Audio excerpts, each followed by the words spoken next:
বাড়িতে এখন ধান কাটা পড়েছে। আমাদের গ্রামে সকলেই বেশ কম বেশি ধান কাটা শুরু করে দিয়েছে। বছরে একটা বাড়ি ধান কাটা আসে। আজকে আমি সকাল সকাল চলে যাচ্ছি আমাদের জমিতে ধান কাটতে। আমাদের গ্রামের দিকে কম বেশি সকলেই প্রায় ধান কাটা শুরু করে দিয়েছে। কারো কারো ধান আবার বাড়িতেও চলে আসছে। এদিকে আমার বড়দা আর ভাইপো দেখেন কি গতিতে ধান কাটতেছিল। আমার বড়দা কিন্তু ধান কাটে অনেক পারদর্শী, মানে খুবই ভালো ধান কাটে। আমাদের জমিতে আমিও ধান কাটতে লেগে পড়েছি। বছরে কিন্তু এই একটা বাড়ি ধান কাটা আসে, তাও আবার ধানের কাজ করব না, এটা কি হতে পারে বল? ধানের জমিতে এসে দেখি যে সবাই মিলে কাজ করতেছে। এদিকে আমার তপনদা, বৌদি আর ভাইপো দেখেন ধান বাঁধতেছিল। তো ওদের ধান কাটা কমপ্লিট, এবার হচ্ছে ওরা ধান বেঁধে বাড়িতে নিয়ে যাবে। আমাদের গ্রামের দিকে এই ধানের সময় প্রতি বাড়ি বাড়ি কিন্তু কাজে ভরপুর থাকে। তো আমাদের জমির ধান কাটা শেষ, এবার হচ্ছে আমি বাড়ির দিকে চলে আসব। দেখতেছিলাম যে সবাই মিলে জমিতে কাজ করতেছে। দেখতে দেখতে সময় চলে যায়। এই তো মনে হচ্ছিল যে কিছুদিন আগেই তো ধান লাগিয়েছে,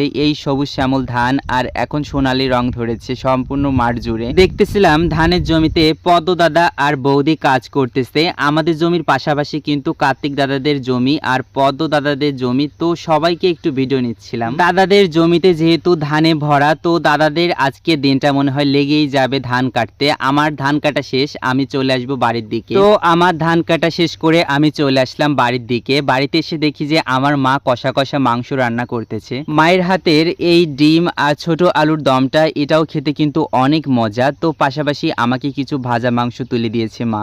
কষা মাংস খেয়ে এখন ভাত খাইতে বসবো। ভাত খাওয়া শেষ করে আবার যাইতে হবে জমিতে। গ্রামের দিকে দুপুরবেলা কিন্তু জমিতে কাজ করতে একটু কষ্ট আছে, কিন্তু যদি বাতাস থাকে তাহলে কিন্তু এই কষ্টটা কিন্তু কষ্ট মনে হয় না। আজকে দিনের জন্য ধান কাটা শেষ, বাড়িতে চলে আসছি। বাড়িতে এসে দেখি যে রাস্তায় হচ্ছে ধান ভর্তি ছিল ট্রাকে। বাড়িতে সব জায়গায় ধান চলে আসছে। এখন হচ্ছে ধানগুলো মারাই দেবে। মারাই কল বাড়িতে আসলেই ধান মারাই দেওয়া হবে। আমাদের বাড়িতে সম্পূর্ণ উঠান জুড়ে ভর্তি ধান, যেদিক তাকায় সেদিকেই ধানে ভরা। বাড়ি ভর্তি ধান থাকলে মাথায় কিন্তু একটু টেনশনই থাকে যে এই ধানের কাজগুলো কখন কমপ্লিট হবে, এই কাজগুলো শেষ হবে কখন। এদিকে বাবা বাড়িতে এসে বলতেছিল যে মাঠ থেকে ধান আনতে হবে। তো চলে গিয়েছি মাঠে। আমাদের মাঠে কিন্তু ধান এখনো বাকি আছে বাড়িতে আনতে। এই সময়ে প্রতিনিয়ত কিন্তু বিকেলে আকাশে মেঘ করে, এটার ভয়ে সবাই ধান বাড়িতে নিয়ে আসতেছে। ইদানিং খুব বেশি গরম পড়েছে। এই গরমের সময় আমি চলে গিয়েছি আমাদের পুকুর পাড়ে। পুকুর পাড়ে গিয়ে একটা পাকা আম পেলাম। পুকুর পাড়ে গিয়ে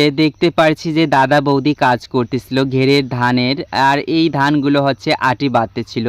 চলে এসছি বাড়িতে। বাড়িতে এসে দেখি যে ধান মাড়াই করতেছে। বিকেল পড়েছে, জমির সব কিষেনগুলো বাড়ির দিকে ছুটে চলেছে, আর যাওয়ার পথে আমাদের কাছে জামরুল খাচ্ছিল। কেন